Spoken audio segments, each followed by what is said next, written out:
It's day 2 at Interop Las Vegas 2008. My feet hurt a little bit more than they did yesterday, but things are continuing to move along. We're getting a lot of great partner interaction today.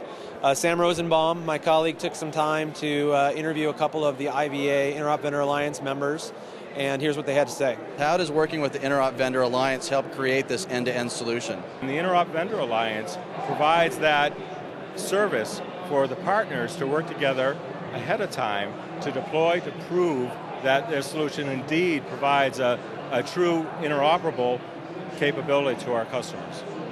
So in looking at an end-to-end solution for customers around content management and tracking records, what did working with the IVA do to create a kind of a more robust solution and working with other partners?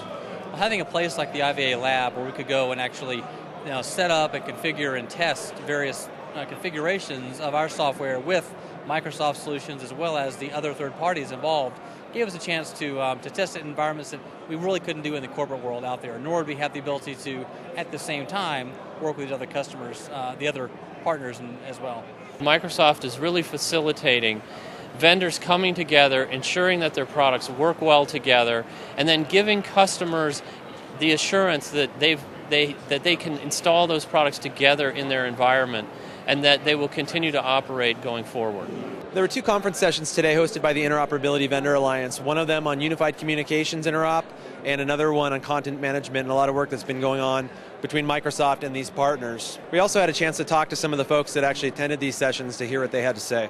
It was very interesting to hear about exactly where Microsoft are going with integrating SharePoint with other people and with this integrated document environment, because we're also working with SharePoint with our systems, and it sort of confirmed the areas that we're also going into. So from that aspect, it was very useful. We have a My Telephone system, we have Sunray boxes, we use Office Communicator, we use Exchange, Outlook 2007, and we're going to implement what was just in that conference. We've maybe 50% there right now.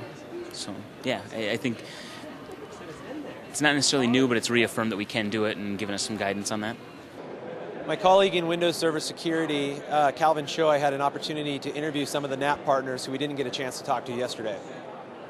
Can you tell me a little bit about Nepera? Sure. Nepera is a company, we build a product for the small to medium enterprise designed around ensuring network health at the edge, and we use Microsoft's NAPS protocol. We basically licensed NAP protocols off Microsoft last year. Been working very closely with Microsoft since then. Right here we're showing our new MNAC 3.0 product, which is very tightly integrated with Microsoft NAP.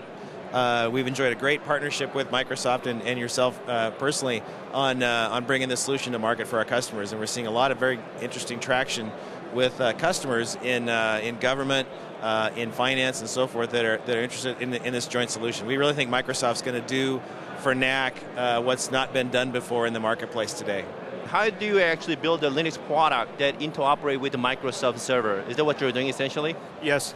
So there are 2 components to it. There is the protocol on the network side. There's the network protocol which we integrate with, which is licensed from Microsoft, and we use that protocol. For example, the EAP method we use to authenticate into the network, and we also understand the Microsoft Statement of Health wireline protocol.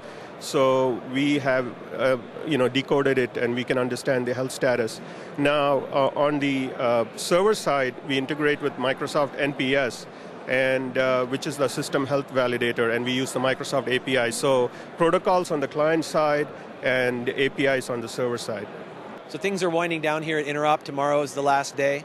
But for continued updates on Microsoft's overall interoperability efforts, please visit our website, www.microsoft.com/interop.